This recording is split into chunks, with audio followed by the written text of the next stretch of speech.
topics and opinions expressed in the following show are solely those of the hosts and their guests and not those of W4CY Radio, its employees, or affiliates.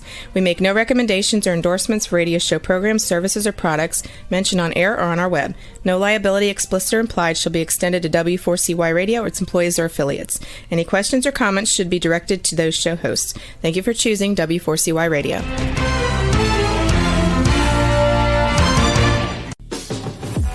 Welcome to the Eat and Critique Show with restaurant critics Steve-O and Sophia. Brought to you by one of Steve-O and Sophia's favorite Incontro Italian cuisine and steakhouse located on the Walk in Coral Springs.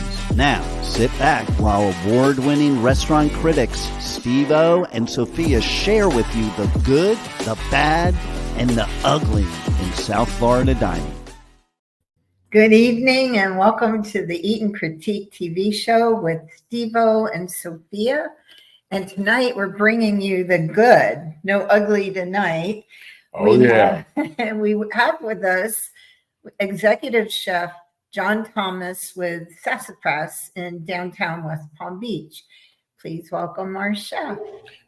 Hi, Chef. Hey, how are you? Doing good. Well, we were pleasantly pleased.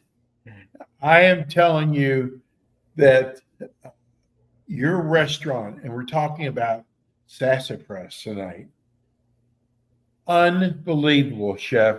And you and your staff did such an incredible job. I loved it Thank you. from the minute we walked in. It felt happy. I don't know. There were flowers everywhere.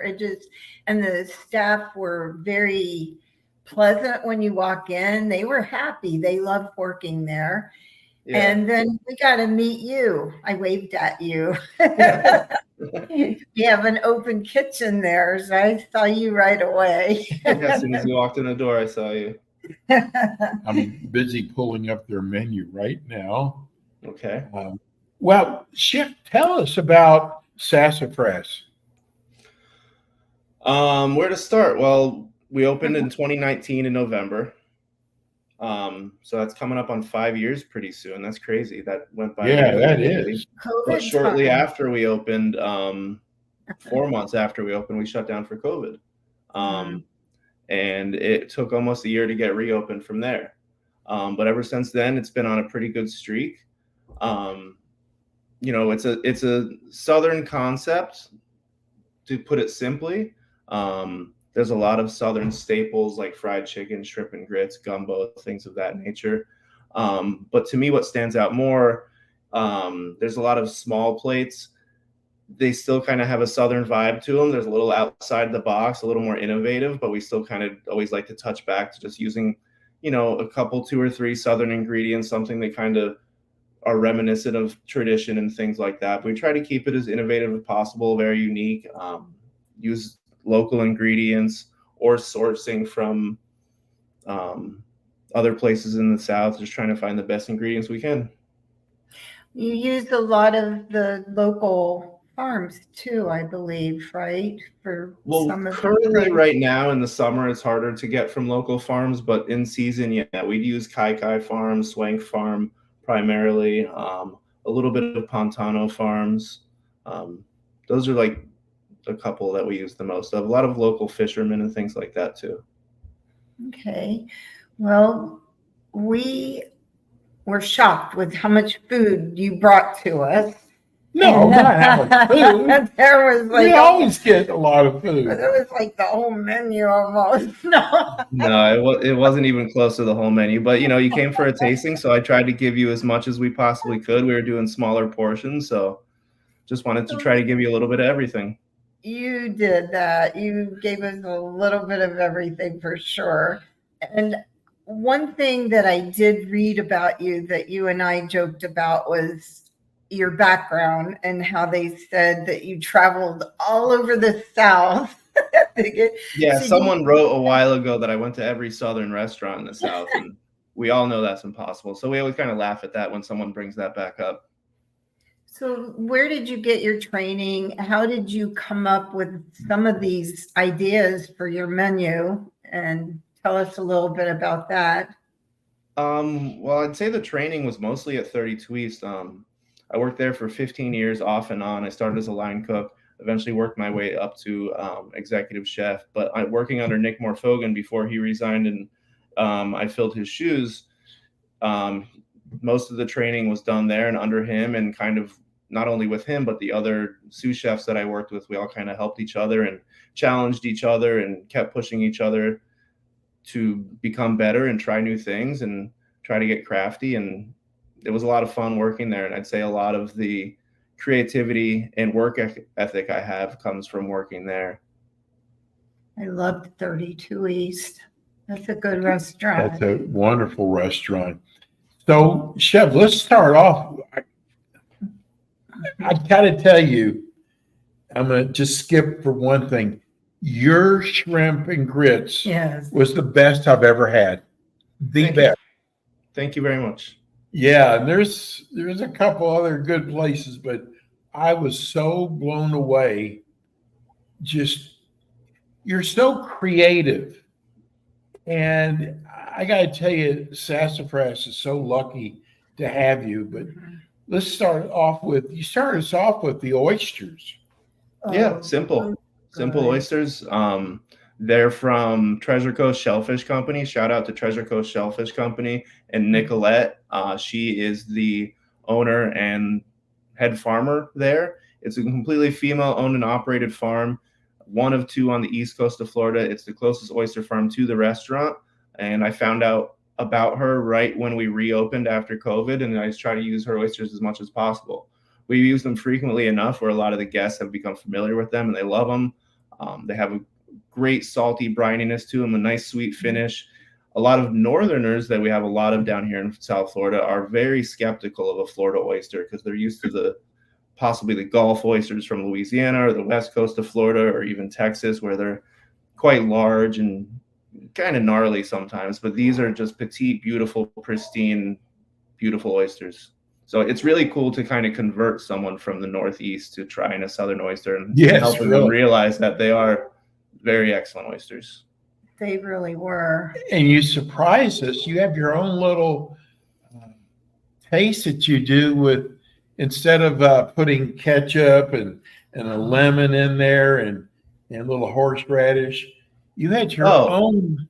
That was amazing, Chef. Yeah, we just did. It's a fairly traditional cocktail sauce, but we put some chipotle in there to keep it just a little more unique. And then the mignonette, which is just a classic French sauce served with oysters. We just use our pickle juice in there instead of traditionally red wine vinegar. And there's a little coriander in there too. Brings out some flavor. Because I'm from Louisiana. I mean, I lived down there for a long time, and you get all kinds of oysters down there. But I was so impressed. So for someone who likes oysters, this is a great place to go. Yeah, it is something I want us to become known for there. We offer $2 oysters every day from 5 to 7. It's a great deal on the oysters. Outside of that, they're $4 each. But it is a really great place to just get oysters, simple, fresh, raw oysters. You know, there's a handful of places in the area that do it, but we definitely do it right. And it's something that you really can't get downtown. So, Chef, you do it every day, 2 to 5? And you're from closed 5 to 7 for $2. Wow. That's our happy hour. Yeah. That's a great deal. Yeah, every day from 5 to 7 is happy hour. It's half off beer, wine, and select spirits. There's a pretty large food menu for happy hour too. And the oysters are included in there for $2 each during happy hour from 5 to 7. But yes, you mentioned we are closed on Mondays for now. And then, we went to the salad. I'm going to be going for happy hour. What are you talking about? But you call it the Boynton arugula. Because the arugula we get is coming from Pontano Farms in Boynton Beach. I'm from Boynton Beach. I currently live in Boynton Beach, so I just kind of like to put the name on there and shout out to Boynton Beach.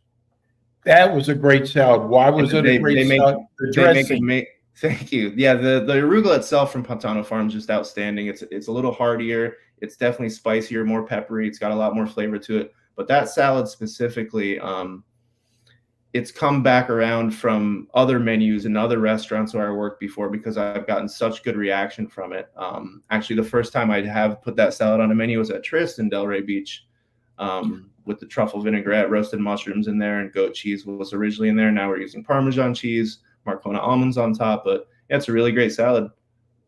It really was. The raisins were a nice touch too. The golden raisins. The golden raisins. We had a watermelon salad too. Mhm. You want to talk about that? Yeah, sure. That's another one that's just been a favorite of a lot of people over the last few years. It's pork belly and watermelon. The pork belly is crispy, fried crispy. Previously brined for a couple days, then slow roasted, and then we fry it crispy, and then we mix it into a watermelon salad. The watermelon salad's dressed in a nuoc cham. That's a Vietnamese dressing. There's cucumber, there's red onion, there's mint, basil, cilantro, peanuts. But the flavors in that are very similar to what you'd have in like a green papaya salad at a Vietnamese or Thai restaurant. So it's really bright and crisp and refreshing. And that pork belly in there really kind of just gives it a great texture with the crispy pork belly. It's really just like an awesome salad to start a meal with the warm weather and everything. Oh, and the watermelon was so sweet. Yeah, it's really good. That was amazing. Chef, do you buy a lot of your food at local farms? Well, like I was saying, right now in South Florida, it's so hot that a lot of the farms close down in the summertime. Oh, yeah. Some stuff's getting shipped in from northern Florida or other places in the southeastern United States. But yeah, in the summertime, you can't really get a lot of local produce. And now with all the rain too. We were lucky we didn't get that hurricane. you know what? I got to tell you something about this next dish. So when I was a kid, when we'd go for fried chicken, I would only eat the skin. I didn't want the chicken part, just the skin. And Chef, you brought us out your the chicken with the skins. Mm-hmm. What a great idea. Thank you. Yeah, we've had chicken skin on the menu since we've opened. It's had a few different presentations on it, but the idea is just to have a simple bar snack, something crispy, salty, kind of replacing a potato chip. But yeah, one of our main features on the menu is our fried chicken. So to kind of hint towards that as a snack, a lighter dish, something easier to eat, we have the chicken skins on there as well. Currently, it's with gochugaru pepper. It's a Korean red chili and kubi mayonnaise. Yep, and a little wedge of lemon and scallions on top. Really, really simple. I couldn't stop eating those. We try to pace ourselves, and sometimes when something is like really, really good, I'll continue eating. You ate the whole thing. It was, and just what I have never seen anything like that on a menu. I mean, I've seen fried chicken before. No, that's very unique. And that's why it's probably called Sassafras, the southern cookie. And then we go to the crispy pork. Oh, we did that. Yeah. The chicken dumplings. The potato cookie. Tell us about that one. Well, you came on right on time for a little bit of a menu change, because for the longest time we were running it's our gnocchi dish. We've had a gnocchi dish on since day one as well. It kind of evolves as time goes on. When you were there, we're calling it chicken and dumplings, but it's a simple Italian potato gnocchi. It just has braised chicken in it. We're using country ham it's called Lady Edison country ham from North Carolina. There's peas and carrots in there, some roasted mushrooms, and then it's just a little simple white wine reduction finished with butter, parsley, pea shoots on top, Parmesan cheese. Real simple. How do you guys come up? All these executive chefs are so creative. How do you come up with? It's a team effort. I have a lot of good people working with me, and it's definitely collaborative. Just work together. It's not so much based on the creativity or what I want to do. It's what's available to me. It's what the guests want. It's what works well logistically for the team in the restaurant. So, there's a lot of real-time consideration brought into it, not just, hey, I want to make a fun, fancy dish, Right. We do tastings just about every week, and we've been doing this for a long time. And I got to tell you that the way you plate, the way you're very creative And I said, I can't wait to see what's going to bring us next. And that's exciting. And the taste and the flavors that you introduce, Chef, are just amazing. Thank you very much. They're different, and that's what people like. People like to try different restaurants and have like a creative menu, and everything you brought out was very good. Yeah, and when you're a restaurant critic, Chef, I mean, the food's very important, but the ambiance is, which people are going to love the way the restaurant looks. But your staff, your servers were amazing. It's like they couldn't do enough for us. It was, and we watched, and they are the same with all the tables, not just us. Right. They're happy, and they love working there, and they tell you they love working at the restaurant. So we have a really good team. We're really lucky. Everyone there, I don't know how it happened, but they just enjoy working with each other. They have each other's back. They support each other. They hold each other accountable. It's really nice to see, a lot of them being younger, watching them grow and develop through the process. So we're really fortunate to have a really good team there. Just individuals that care about the restaurant, care about each other. And, once you have that, the rest of the service and the shift really kind of just falls into place if everyone just kind of is considerate of each other. So it's important for us to keep that going. And like I said, when I walked in, I felt happy. You can feel the energy in there. It was just everything. I know. Chef, you're with a big group of restaurants. Mm-hmm. Are the chefs competitive? I wouldn't say we're competitive. We're definitely helpful. If someone needs help with something, or if equipment breaks, we'll reach out to another chef that's in another area if he's got a number, or a guy that can work on ovens or refrigeration or something like that. We just kind of share contacts and help each other out with that, or if anyone needs advice or helping with recipes and things like that. So, recently me and the chef from Dada, Dan Dora, went down to Penelope to help them get open. So, it was a kind of cool collaborative effort to help out with the tasting, and just kind of brought into the circle to help it develop further.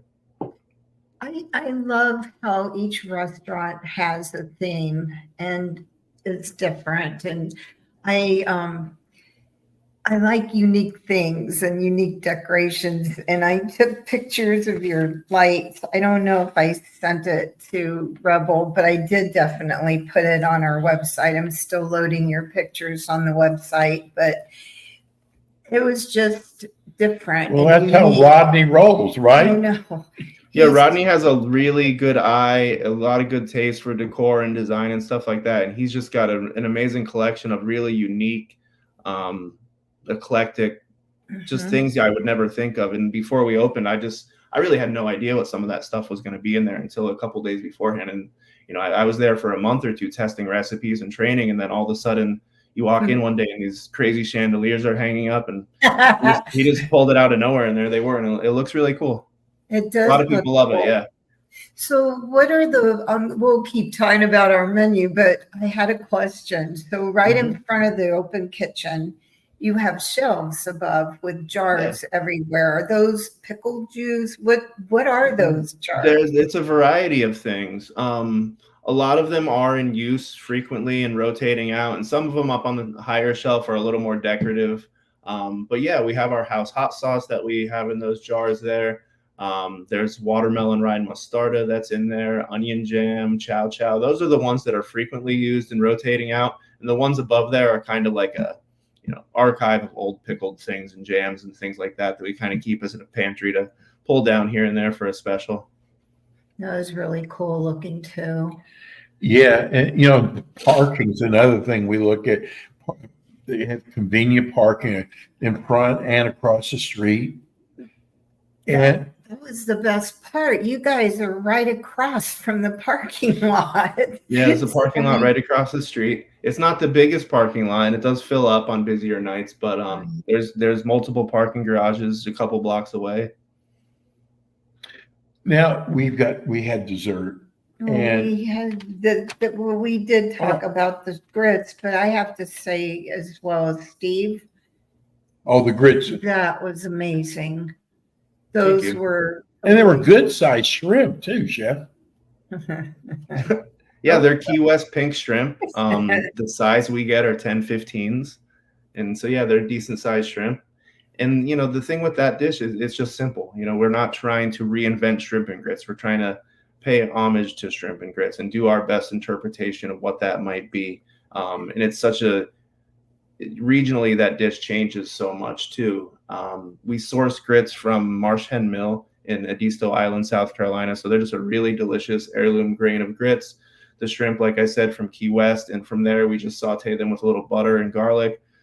We deglaze with white wine, our house hot sauce, and finish it with butter. That's the reason. Basically, most grits are pretty blah. I mean, they're very bland. Mm-hmm. And yours were not bland at all. They take a good bit of salt and butter, and that's what they need. Well, I like the sauce on it because most grits don't have that sauce. And that's what I think made it so good for me. It was my favorite dish. That, and I really, really liked that. I liked the salad too. Salad was wonderful. And I liked the gnocchi. I did like that. And I love the desserts. Now, let's talk about the key lime, because that was my favorite. Key lime mango. Oh, now, key lime mango tart. Yeah, it's a kind of a play on a key lime tart. We're in Florida and it's mango season. We put mango and a key lime tart together, toasted meringue on top with a graham cracker vanilla cookie crumb. Pretty simple, pretty traditional, just our little interpretation of it, and trying to keep it very Florida, try to keep the native Florida vibes in there. I also took a picture and you sent this one to us. I love the t-shirts you guys wear. Oh yeah. Thank you. And then the chocolate. Those shirts were made, another shout out, but ID Inc. If you need t-shirts, go to ID Inc. My friend Eric is the owner there. He made our t-shirts, so hit him up for a t-shirt if you need one. Whose idea was it to put damn good food in the back of Rodney? That design actually came from an old friend of ours, and he moved a while ago. John Dowd was his name, and he did that design on there. But damn fine food was just something that we had on our Instagram bio when we first created it. And it just kind of fit the vibe. And we kind of wanted to say something that was simple, right to the point, and, kind of shows who we are a little bit. John, people don't realize how hard you work. I went to culinary school. And they warn you about, very long hours. But you think, you know what? I love cooking, and, the hours will be fine. They are very tedious, long hours. And I don't know if people really realize how hard chefs work. I agree. You agree? I know you do. I agree. They don't know about the early, you come in for prepping, or the late night and getting everything put back. And it's just people don't realize all the work that you do. Thank you. Well, I have a good team. There's a lot of people that support me and make me look good, and they're awesome. I couldn't ask for a better team. Didn't you see how fast he was running out when I'm kidding you. We had the Nutella too. Oh yeah, the Nutella, John. Nutella Budino, yes. So Budino, yeah, it's basically to probably oversimplify, it's Italian pudding, right? And we make it with Nutella. So it's hazelnut flavored chocolate. In pudding form, we have a hazelnut bark on top, gives it a little more texture, and some sea salted caramel drizzled over it. Pretty rich, pretty intense, but simple nonetheless. Did someone tell us that the menu changes every day? It changes every day. Not entirely. a dish or two here, a couple Good appetizers, that'd be too one of the much. entrees. What's important to me is that there's a good majority of the restaurant that stays put. There's a lot of staple items that people can rely on coming back for every single time. My team does a great job with consistently executing the dishes. And then there's a lot of other stuff too that you can come, you can come every day or once a week and be surprised with something. Nice. That's again a lot of work on your part. Did we miss a great dish that you want to talk about? Well, since we're talking about some of the staples, yeah, I mean, and for people that haven't been there, the burger, it's our number one selling dish. I That's know right. sometimes like, well, why are you pushing the burger? But it's an amazing burger. And it's another one of those items like the shrimp and grits. It's simple. I'm not trying to reinvent the burger. It is a smash burger. We have what's unique about it, house-made pickles, but they're pickles, There's something we call fancy sauce. It's not fancy at all. Onions, American cheese, a Martin's bun. It's just to me, it's almost more about the technique. It's a smash burger to put it on the griddle hot, smash it properly, get it crispy. It's a great burger. People come back for it all the time. People freak out about it. I've heard it on so many occasions that it's the best burger they ever had, as well as the fried chicken. That fried chicken special. When Rodney opened the restaurant, he basically told me that he wanted to have fried chicken on the menu and the rest was up to me. So we did go through a process of tasting fried chicken for several days in a row before we opened, trying different farms, different techniques, different brines, different flour mixtures. And what we landed on is really excellent. People love that too. It's sweet tea brined and then goes into buttermilk, into a seasoned flour. It's a great fried chicken with local honey drizzled over top, some Espelette pepper, and some of our house pickled vegetables. Do you have other choices of cheese? Or just American? We do, but I strongly advise you to get it the way that it comes. People have this thing about American cheese. It's great. There's nothing wrong with it. Tell people about your hours. Our hours. Currently, from Tuesday to Thursday, we're open 5 to 10. Friday and Saturday from 5 to 10. And then on Sunday from 5 to 10. We're doing brunch on Saturday and Sunday from 11 to 3. Ooh. So now there is some buzz going around. There's some hype. This is TBD on the real info, but we've been talking about and working on lunch soon. Oh, wow. So we'll kind of create some hype. We'll get a little buzz going on that. I don't have a lot more details on that, but it is in the works. So lunch should be exciting because we mentioned happy hour when we first started. A lot of local businesses and neighbors that live around there come for happy hour all the time. Some people come every single day for it. Those people are really helping our business and supporting us. So I know that they'll come for lunch too. And then eventually too, once the wheels start spinning on that more, we'll get Mondays open too. Oh, wow. That's a lot for you. Tell us about the brunch. I don't do it alone. The brunch is great. Brunch is also, it's another one of the brunch carries us. It's 2 of our busiest shifts from 11 to 3 every Saturday and Sunday. It started with just Sundays. And then when the green market happens, then we do it on Saturdays too. Obviously the green market isn't happening now in the summertime, but we continue our brunch through that. But yeah, it's a great brunch. It's pretty simple. Our chicken and waffles is a great hit. Shrimp and grits is on that menu as well. A lot of classic egg dishes like eggs Benedict. We have a really awesome pork belly sandwich. It's kind of like your breakfast sandwich. Making me hungry. Brunch is pretty wild. Yeah. Oh my. Yeah. We got to let people know that you have a brunch. I know. I should put that on the too. Absolutely. I know I'm going for happy hour. I'll expect to see you there, Sophia. You will, executive chef. And we got to go back just for the burger. I swear. Yeah. He made me so hungry for the burger. How's your chicken different? He said the chicken itself is from Claxton Farm. That's in Georgia. So we source a specific farmed all natural chicken. After we butcher it, it goes into a sweet tea brine overnight. Sophia, you cringed when I said butcher it. I'm sorry.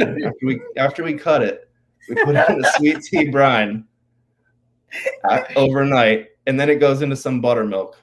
After the buttermilk, for a little while, it goes into our seasoned flour. We use a pressure fryer. That's probably what you're looking to get at. The pressure fryer is unique. I never used one before I worked at Sassafras, and all I knew about them was that they use them at KFC, Popeyes, those kinds of places. So I read the manual, learned how to use the pressure fryer, and now everyone else that works there knows how to use the pressure fryer, and it puts out a really awesome product consistently. You can make quite a bit of fried chicken very quickly. And that's We the good just thing got about a it.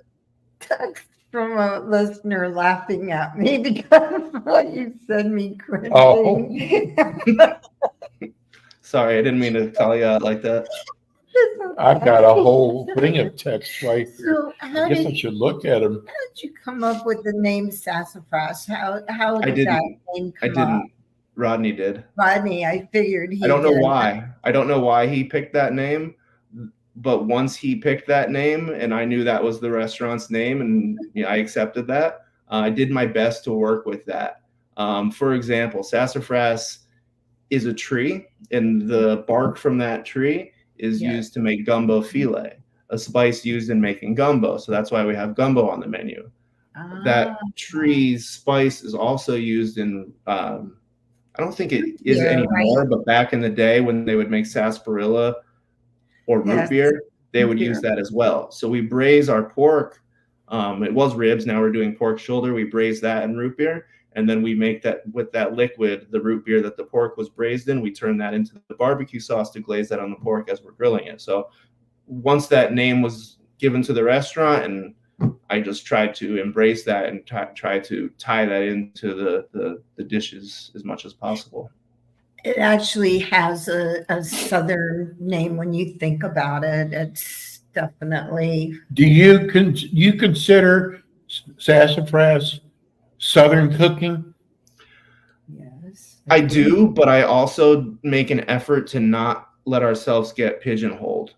You know, like I said, there's classics, there's staple items on the menu like the shrimp and grits, fried chicken, gumbo. The pork dish I was describing is it's not barbecue to me traditionally, but it's reminiscent of what barbecue is. And with those dishes, yes, it's Southern. But then there's other dishes like the potato gnocchi we were talking about. It's an Italian dish. I put chicken in it, and now we can call it chicken and dumplings. So I just try to get to something that feels Southern for someone eating it, or describes or reads as Southern on the menu. There's plenty of dishes on the menu that could be Asian or Middle Eastern or Mediterranean, but somehow putting, maybe green tomatoes on something that would have typically red ripe tomatoes, it's become Southern to me. Are you Italian? No. Listen, I'm from Boynton Beach. What? I just had someone write it. I said I'm from Boynton Beach. What did you say? I said I was from Boynton Beach. Oh, so is my sister. A lot of people freak out about that. A lot of people from the South can't handle a chef making Southern food that's not from the South. But, we just had somebody text us, Chef, they want to know, do you take reservations? Yes. Okay. And we got There's another phone number online. We also take them through Yelp. Why don't you tell us the phone number to call in for reservations? Uh-oh. I was going to try to say it off the top of my head, but I don't want to mess it up. Give me Is it on the menu? No. It's 561-323-7007. That's 561-323-7007. We're at 105 South Narcissus Avenue in downtown West Palm Beach. Do you do DoorDash? Yes. And Uber Eats. Very good. They have an outdoor dining too. Yes. 50 seats outside. Wow. 50 seats on the patio. Right? Yeah. Wow. It didn't 50 look seats that outside. Obviously, weather comes into play with that, but on a nice night or a nice afternoon for brunch, it's really a nice place to sit. How many seats inside? There's just over 100. So, There's okay, why don't 150 altogether. that's bigger. That's a big restaurant. No kidding. Yeah. Oh, and the other thing is when you do go up to the door, it's kind of like Penelope. You think you're going to walk straight in, but your entrance is actually on the side, on the north side of the building. And that's because of weather. And you've realized, you've seen Yes. how hot it is lately. The doors to the front of the restaurant are French doors that open up completely. And unfortunately, we've had to leave them closed lately just to keep the air conditioning inside and keeping the guests and the staff comfortable. And that's why the entrance during the summer is where it was when you came in. Other times it's a little more open where people just kind of walk in and see everything. That's why it was a little bit of a side maneuver there for you. Well, actually, that's smart. And it's going to be beautiful when it's like the fall. When it's nice out, you can open all the doors. It's amazing. Yeah. Wow. Well, John, we cannot thank you enough for your hospitality. Your talent is amazing. Thank you very much, Sophia. We want to tell you've got to go try Sassafras. If you don't know what to order, like I say, close your eyes and point, and you'll be fine. So do you want, and Rebel, can you put the number and address up again, please? So this is Executive Chef John Thomas from Sassafras. And your number and address again, please. Do you want me to say it? Yeah. You 561. My personal number? No. I'm just kidding. The restaurant's phone number is 561. Sense of humor. I like that. 561-323-7007. The address is 105 South Narcissus Avenue, West Palm Beach, Florida. Beautiful. Thank you. Thank you. Thanks for taking your day off, spending some time with us. Yeah, absolutely. It's my pleasure. See you soon. Yeah, I can't wait to see you soon.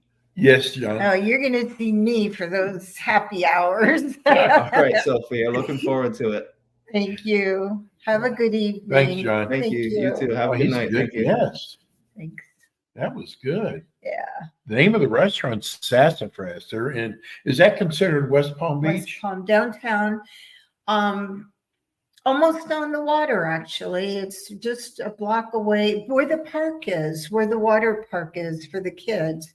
It's right there. There's a parking lot and easy parking. Now, our great producer, Rebel, is in Louisiana. Rebel, should we email you some grits? No, I think I'm good. I think I'm good. I think I'm good. We'll email them or fax them to you. No. Might clog up the machine. So okay. Let's avoid that. I actually did like his shrimp and grits. Oh, I know. They were amazing. They were. See, you know what, poor Rebel, this is dinner time and we're talking about all this great food during dinner time. Hey, we've got some more time. We got to talk about some of these new restaurants that are opening up. Yes, there's a lot of new restaurants opening up, and the subculture group's opening a couple more to be announced, and hopefully we'll be able to have them on the show once they're open. We made an announcement about 3 weeks ago, and because we've been so booked up with restaurants, we haven't quite gotten there yet. But Sophia and I sat down and we got so tired of hearing about all these restaurants going out of business. It is so sad. Because some of the restaurants have been open 10, 15, 20 years. So we both made a decision that we want to give back. See, there's a lot of small, really good restaurants out there that don't have a very big advertising budget. So they have to go by word of mouth. And I got to tell you, that's all nice and good, word of mouth, but you cannot keep a restaurant open just on word of mouth. You've got to promote. You got it, but a lot of restaurants just don't have a big advertising budget. So we've decided to bring these small restaurants, out of the way restaurants that we found really good, and we're just going to bring them on our show for free. Well, we actually bring all of our guests on the show for free. So I want to see if any of the listeners out there know of some of these smaller restaurants, because we've attempted to go to them to try to help them, and we're not getting much response actually from the smaller restaurants. Well, So if anybody's listening, not everybody is closed on Monday, and it's hard to get away at dinner time. So that's one problem.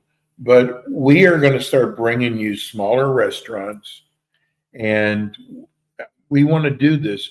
We want to help these restaurants out, because I'm so sick and tired of hearing about restaurants going out of business. I mean, we had one that was on our show, a barbecue restaurant, been around for 30 or 40 years. Like almost 50. In Davie. Actually, almost 50 years. And their food is so good, but the economy sucks. I mean, it does. And got to what's gone on the last 3 days with the stock market. Oh, don't talk to me about that. Not only that, we had a very good small restaurant, a Peruvian restaurant in Boca that was excellent. Very the good. The food was excellent. They've been open for 6 years. And what's really bad, makes me feel bad for these restaurants. Here we're in a down economy, and these shopping center owners are raising their rates. I mean, I saw this pet store in Boynton. His rate went from, he's got a big store, went from $20,000 a month, what? $28,000 a month. That's a lot. And he said, I'm not selling any less, but I'm not selling any more. And that just eats it. I can't. And he's closing down. And he's been there forever. So this is going to be Sophia and this is our way of giving back, helping restaurants to our community. Don't have a budget, and bring them on a big show like this. So if you know of a small restaurant that you think it's really good, you don't have to go up and ask them if they have an advertisement, because we're not going to ask them for any money. But we would love to hear. You can call us at 954-336-3767. And Sophie and I would love to hear about these restaurants. We would. And we have a website too, www.eatandcritiquetvshow.com. And we have a message center there that you can email us, and we will answer back immediately. So if we check them about once a year. Yeah. They need to be checked. No, you're right. And you know what? It comes directly to my personal email, so I'll get it immediately. And sign up on our website. It's free. Our YouTube. Go to our YouTube, which is Eat and Critique, and sign up. We'd love to have new subscribers. It doesn't cost anything.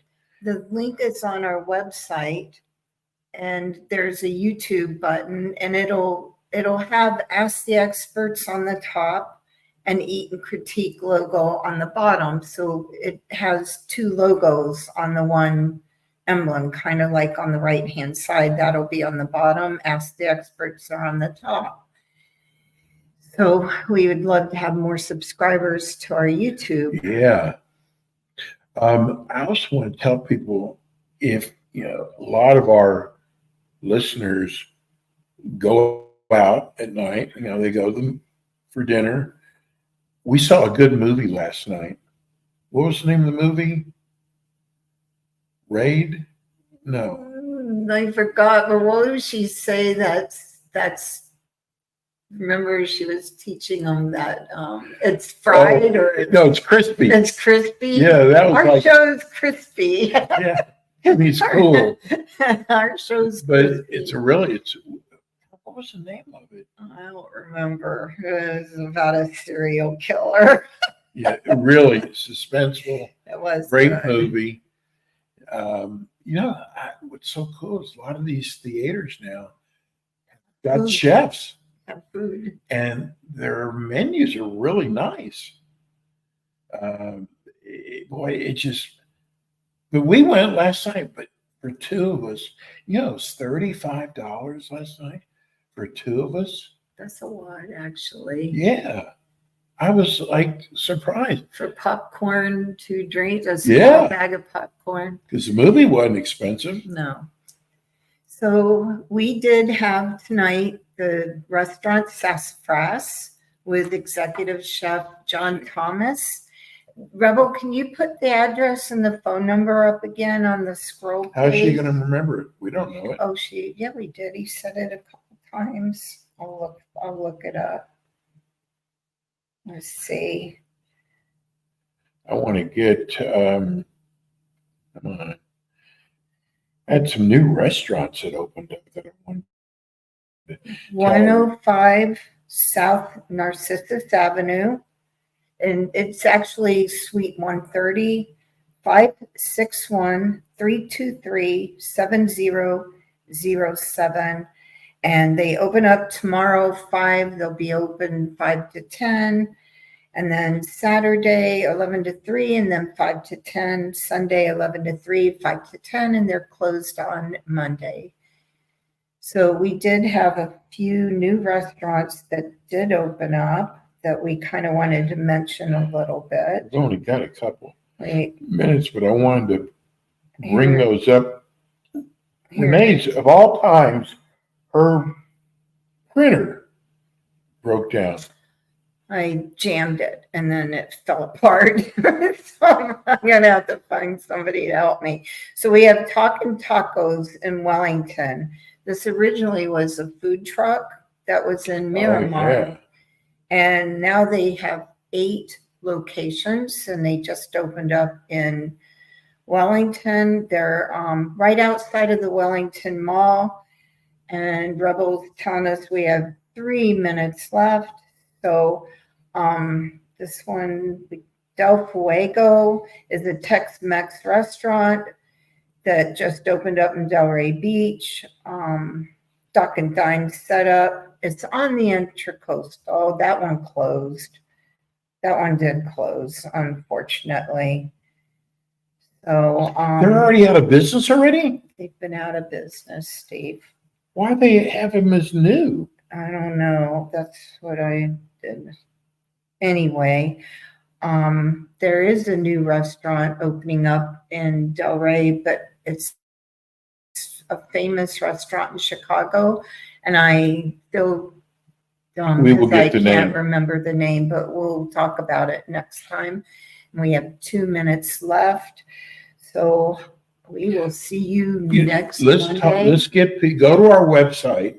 It's eatandcritiquetvshow.com and sign up. Click on YouTube and become a subscriber, please. Yeah, we would love to have you.